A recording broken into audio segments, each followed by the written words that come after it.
इसलिए मैं कहता था कि आप फिल्म स्टार के फैन बन जाइए, आप क्रिकेटर के फैन बन जाइए, राजनीति में किसी के फैन बन जाइए। ये जो राजनीति की जो संस्कृति बिगाड़ी जा रही है, आपको मजा आ रहा होगा, आपकी हैसियत खत्म की जाएगी। मान लीजिए आपको सवाल करते लोग कहते हैं एंटी बीजेपी, कल को भारत के सभी राज्यों में बीजेपी की सरकार बन जाती है, तो क्या हर सवाल एंटी बीजेपी हो जाए? तब क्या करेंगे आप? सरकार का मूल्यांकन किस आधार पर कहते हैं? खुद को आप जागरूक नागरिक कहते हैं, किस आधार पर कहते हैं? किसी भी सरकार का मूल्यांकन सबसे पहले इस बात से होना चाहिए कि उस सरकार के दौरान मीडिया कितना आजाद था। अगर मीडिया स्वतंत्र नहीं था तो आपको उस सरकार का मूल्यांकन करने का कोई नैतिक अधिकार नहीं है। तो उन्हें लगता था कि मैं निराश नहीं था। उन्होंने कहा वो कह रहे थे कि अच्छा हम लोग इतना प्रोटेस्ट कर रहे हैं, मैं सिर्फ ये चाहती हूँ कि प्रधानमंत्री का ध्यान चला जाए। मैंने कहा मैडम आप जो है अवेयरनेस नहीं, आप अनुरोध कर रही हैं, अनुनय विनय कर रही हैं। आप जनता होकर प्रधानमंत्री के पास जाइए, भक्त होकर मत जाइए। उसके लिए करोड़ों देवी देवताओं की पर्याप्त व्यवस्था हिंदू धर्म में की गई। कोई निकटतम ना भी मिले तो किसी पेड़ को भी पूज लीजिए, आपका काम हो जाएगा। इतना उदार धर्म आपको कहीं नहीं मिलेगा। हालांकि भीतर उसकी जाति व्यवस्था की बात अलग है, वो भी कर दूंगा। कायदे से एंटीसिपेटरी जेल की भी व्यवस्था होनी चाहिए।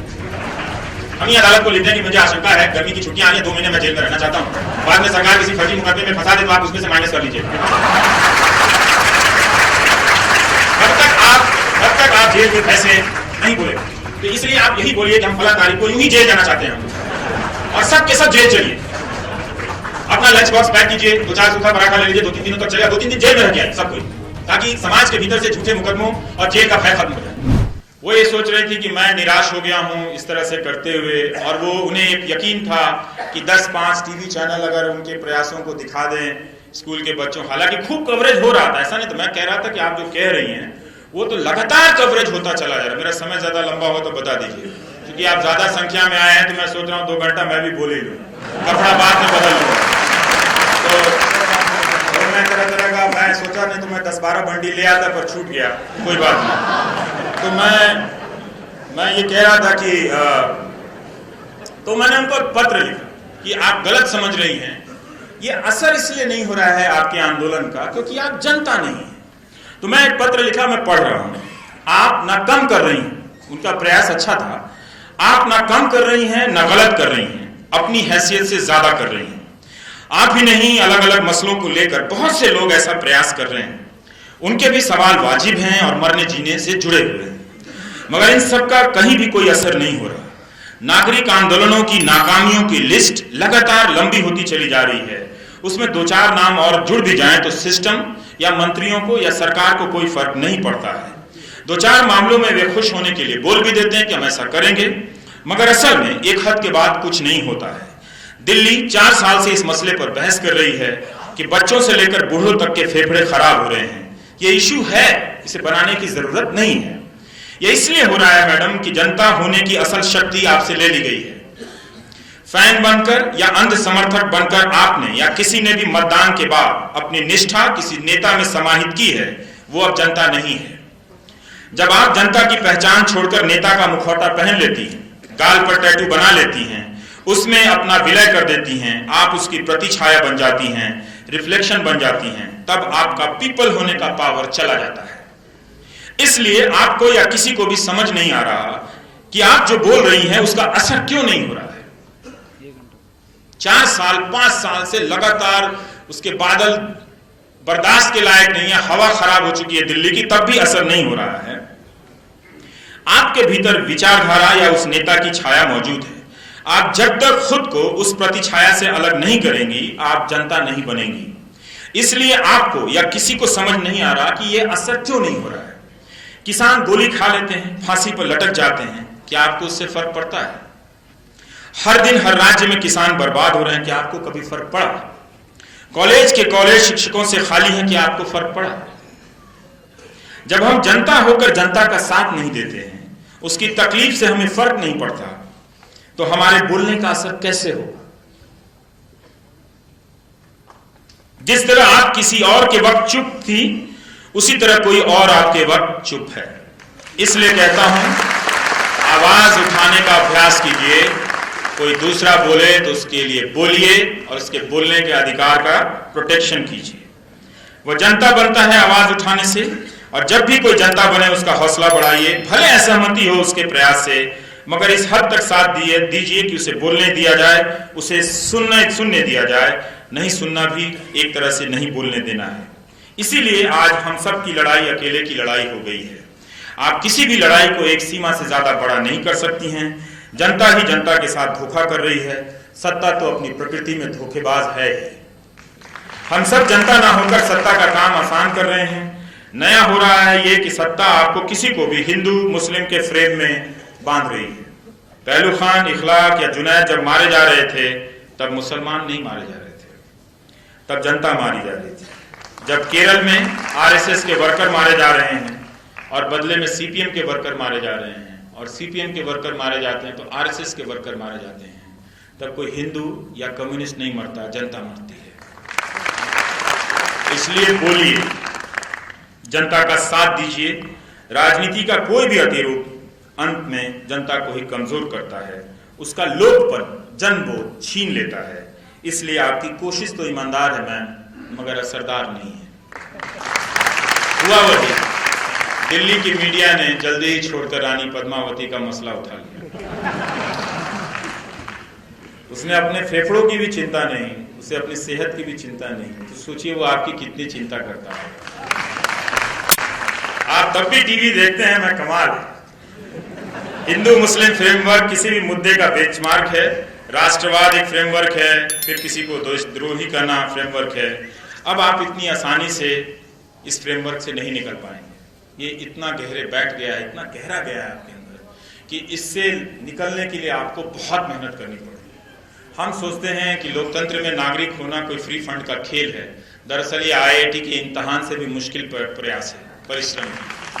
इतनी आसानी से ना तो आप नागरिक होते हैं, ना ही फोकट में आप जनता होते हैं।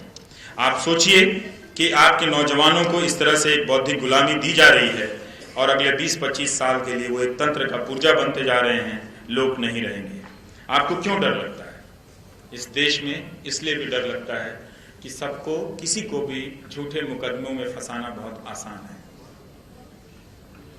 जब आप सरकार के खिलाफ बोलते हैं तो आपके दिमाग में ये बात आती है कि सरकार झूठे मुकदमे में फंसा देगी और जेल में बंद कर देगी। और जैसे ही आपको ये बात आती है, फिर आपको अपने आप को चेक करना चाहिए कि आपने सरकार चुना है या अपने लिए डर चुना है।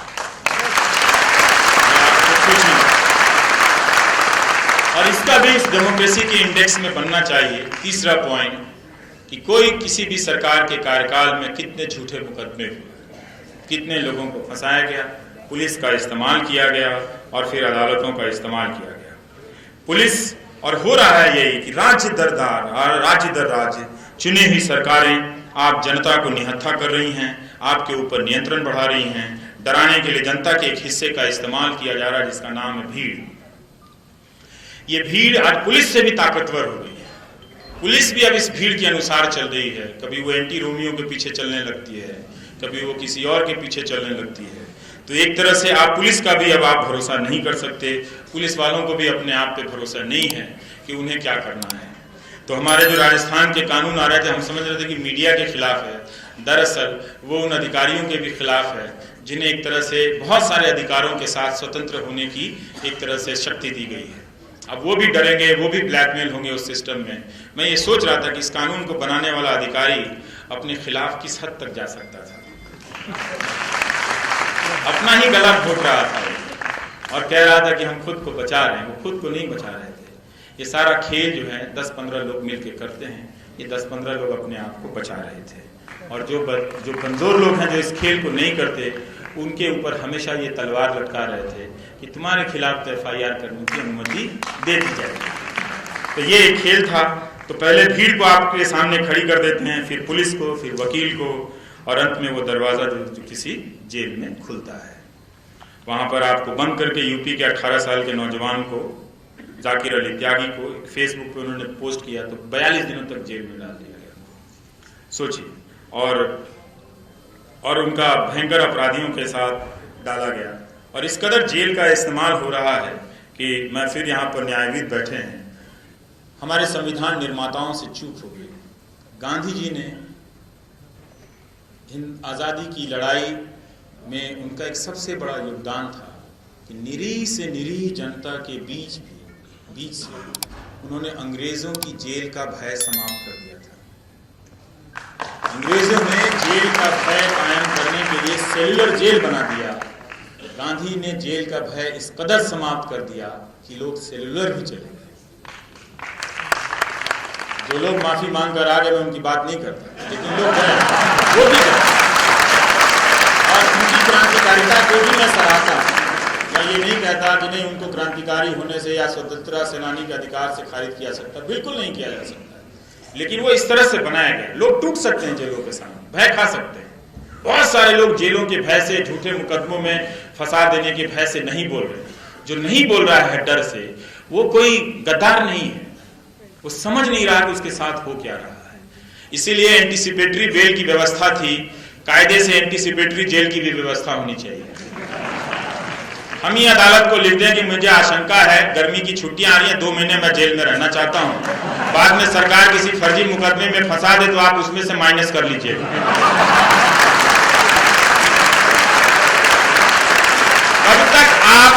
कब तक आप जेल के भय से नहीं बोले? तो इसलिए आप यही बोलिए कि हम फला तारीख को यूं ही जेल जाना चाहते हैं हम लोग, और सब के सब जेल चलिए। अपना लंच बॉक्स पैक कीजिए, 2-4 सूखा पराठा ले लीजिए, 2-3 दिनों तक चलेगा, 2-3 दिन जेल में रह के आइए सब कोई, ताकि समाज के भीतर से झूठे मुकदमों और जेल का भय खत्म हो जाए। 2012 में बंगाल में एक प्रोफेसर को गिरफ्तार कर लिया गया क्योंकि उन्होंने ममता बनर्जी के खिलाफ एक कार्टून पोस्ट किया। उसी साल नवंबर 2012 में शाहीन और रेणु नाम की 2 लड़कियों को गिरफ्तार किया गया क्योंकि उन्होंने बाल ठाकरे के निधन पर मुंबई को बंद करने के पर ही सवाल कर दिया था। अक्टूबर 2012 में पुडुचेरी में एक व्यापारी रवि श्रीनिवासन को इसलिए गिरफ्तार किया गया कि उन्होंने पी चिदम्बरम के बेटे के खिलाफ आपत्तिजनक कोई टिप्पणी कर दी। मई 2012 में प्रधानमंत्री मनमोहन सिंह के खिलाफ एयर इंडिया के 2 कर्मचारियों ने टिप्पणी की तो उन्हें गिरफ्तार कर लिया गया। मैं गूगल सर्च कर रहा था कि 2014 के बाद कितने लोग गिरफ्तार हुए। 31 अक्टूबर 2017 को फिल्म स्टार विजय के फैन तमिलनाडु में गिरफ्तार कर लिया गया क्योंकि उन्हें प्रधानमंत्री के खिलाफ टिप्पणी की थी, जिसे हम आपत्तिजनक कहते हैं। जैसे लोकतंत्र में लोकजनक तो कुछ होता ही नहीं, सब आपत्तिजनक होता है। और इसकी शिकायत बीजेपी के आईटी सचिव ने की थी, जिला आईटी सचिव ने। नवंबर 2017 में चेन्नई में एक कार्टूनिस्ट को गिरफ्तार किया गया क्योंकि उसने वहां के मुख्यमंत्री के खिलाफ कार्टून बनाया था। अब देखिए, ये पैन इंडिया मामला होता जा रहा है। हम सोच रहे थे कि सिर्फ प्रधानमंत्री मोदी या मुख्यमंत्री योगी के खिलाफ टिप्पणी करने से ही गिरफ्तारी हो जाती है, लेकिन ये पैटर्न बनता जा रहा है। एक जगह जब जनता कमजोर होती है तो देश के हर कोने में जनता कमजोर होती है। इसीलिए मैं कह रहा हूं कि अपने लोक होने के लोकपन को बचा लीजिए, वरना नेता जो है लड़कपन में आपको बर्बाद कर देंगे। 3 मई 2017 को उत्तरी कन्नड़ा में मुरुदेश्वर पुलिस ने 2 युवाओं को गिरफ्तार किया। इन्होंने प्रधानमंत्री मोदी के खिलाफ वही आपत्तिजनक टिप्पणी की थी और व्हाट्सएप ग्रुप के एडमिन थे। एक तो इसमें ऑटो रिक्शा चलाने वाला था, उसने फोटो शेयर कर दिया था। फिर बनारस के जिला प्रशासन ने आदेश दिया कि जो झूठी बातें अफवाहें पोस्ट करेगा उसको अरेस्ट कर लिया जाएगा। प्रधानमंत्री, भारत के प्रथम प्रधानमंत्री नेहरू के बारे में कितनी झूठी बातें चल रही हैं, आज तक कोई अरेस्ट हुआ? सुना आपने कि प्रधानमंत्री, भारत के पहले प्रधानमंत्री नेहरू के बारे में इतनी अफवाहें चल रही हैं। बीजेपी आईटी सेल के जो मालवीय जी हैं, वो बनारस वाले मालवीय नहीं जिन्होंने बीजेपी बनाया, ये जो आईटी सेल जो वो अमित मालवीय हैं, तो उन्होंने एक ट्वीट कर दिया कि नेहरू जी कुछ महिलाओं से गले मिल रहे हैं। तो महिलाओं से गले मिलना कौन सी बुरी बात है? ये कब बुरा हो गया महिलाओं से गले मिलना? पता चला कि उनमें कोई उनकी बहन है, कोई उनकी भतीजी हैं जिनसे वो गले मिल रहे हैं। तो जब आप अपने आप को इतना कमजोर कर देंगे तो ये भाई बहन को भी प्रेमी बनाकर भीड़ जुटाकर मार देंगे। इसलिए मैं जो भी बोल रहा हूं अपने लिए नहीं बोल रहा, आपके लिए बोल रहा हूं, क्योंकि आपका भविष्य बहुत खराब है। आप ना सरकार के खिलाफ बोल सकते हैं, ना कंपनी के खिलाफ बोल सकते हैं, ना किसी अब धर्मगुरु के खिलाफ बोल सकते हैं। तो क्या बोले? मुंह आ करें, आए बाएं करें, क्या बोले? जब किसी के खिलाफ बोल ही नहीं सकते तो क्या करें भाई? कोई बोलने का कोई दिवस तय कर दो। इतनी जयंतियां मन रही हैं, एक बोलना जयंती हो जाए। यहाँ हिंदुस्तान में बोलती जयंती मनाई जा रही है। इस जयंती के उपलक्ष्य में सबने सब एक दूसरे के खिलाफ बोला है। कल से कोई नहीं बोलेगा। बोलने के लिए जगह जगह से लोग जमा हो रहे हैं। दूर दूर से आ रहे हैं बसों में भर के कि वहां चल के बोलेंगे। आप यही तय कर दो, एक दिन तो बोले कम से कम। तो ये आप बोलने के स्पेस से आप पीछे मत हटिए। आपको डराया जा रहा है लगातार। कंपनियों की दिलचस्पी लोकतंत्र में कभी भी नहीं है। और आप देख रहे हैं कि अभी तो चुनाव की वजह से लोकसभा का सत्र जो है वो शीतकालीन सत्र का की घोषणा नहीं हुई है, इस पर बहस हो रही है। लेकिन आप तब भी नहीं देख पाए जब लगातार हर राज्य में पिछले 30 सालों में विधानसभा के सत्रों की संख्या कम होती जाती है। विधायक और विधानसभा के सत्रों की अहमियत सरकार चलाने में, लोकतांत्रिक होने में वो गिरती चली गई। तो आपने लोकतंत्र के अभ्यास का जो एक मंच है, जहां पे कोई विधायक बनकर नेता बनता था, आज आप विधायक बनते हैं, मंत्री नहीं बने तो उनको कोई नहीं जानता। हार के या जीत के अपना जीतते रहते, अपना हारते रहते हैं, क्या क्या करते हैं मालूम नहीं। तो हमने उन संस्थाओं की तरफ देखना बंद कर दिया था। देखना पड़ेगा, आपको खुद मजबूर करके, फोर्स करके अपने आप को ले जाना पड़ेगा। देखना पड़ेगा कि क्या बात है कि फला मुख्यमंत्री, फला सरकार में विधानसभा का सत्र नहीं बुलाया जाता और सत्र बुलाकर औपचारिकताएं पूरी की जाती हैं। क्या आपको विधानसभा में यकीन नहीं रहा? क्या आपको संसद में यकीन नहीं रहा? मैं नहीं मानता। अगर यकीन नहीं होता तो आप में से 70% या 80% लोग वोट देने नहीं जाते। मगर जा रहे हैं, लौट के आ रहे हैं, तो अपना सब कुछ आप विलय उस नेता में कर दे रहे हैं। भरोसा करना अच्छी बात है, लेकिन भरोसे की बुनियाद तथ्यों पर आधारित होनी चाहिए, भावनाओं पर नहीं। इसलिए अपने आप को ज्यादा सूचित कीजिए, इन्फॉर्म कीजिए, वरना आईटी सेल के जो गुंडे हैं वो आपको खा जाएंगे। शायद हाँ, उनका कार्टेल है, खा ही जाते हैं आजकल। इसलिए लोग को एक खतरा है। चलते चलते एक बात कहना चाहता हूं। अमेरिका से एक सर्वे आया है 2464 लोगों का।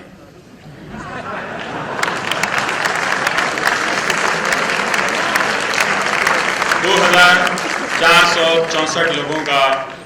मैं तो खुश हूं कि ये 2500 नहीं है। जब इतना ही कर लिया, 10-20 और जोड़ के 2500 कर लेते। पर उनको कोई लगा होगा, शायद ज्योतिष ने कहा होगा कि 2464 रख लो तो इसमें काल गणना सही रहेगी। वहां तक ठीक है इनकी बात कि 80% इन 2464 में, जिसमें 10 में से 9 भारतीय बताया गया, प्रधानमंत्री को लोकप्रिय मानते हैं। वहां तक ठीक है, किसी भी सर्वे में वो आते ही हैं लोकप्रिय है। पर जो बाकी सवालों के जवाब दे रहे हैं वो बहुत चिंता की बात है। वैसे तो मैं उस 10वें को लेकर भी चिंतित था कि भाई जब 9 उस तरफ चल गए तो तुम अकेला क्यों इस तरफ खड़े? फिर मुझे लगा कि ये जो एक आदमी है ये असली लोकतांत्रिक है। ये एक तरफ अकेला खड़ा होकर हिंदुस्तान के लोकतंत्र पर एहसान कर रहा है। वरना वो अकेला तो डर के मारे देखे कि 9 आदमी उधर चले गए हैं, भाई क्रॉस करो, उधर 10 में 10 बन जाओ। हाँ, पर वो अकेला बना रहता है। ये कमाल का आदमी है। जो भी है उसका सलाम मैं यहां से भेजता हूं कि उसने लोकतंत्र की मान रखी। एक नेता को 90% लोकप्रिय भी होने दिया, लेकिन एक जगह खड़ा होकर एक विरोधी भी है उस नेता का, यह भी होने दिया। ये बहुत अच्छी बात थी।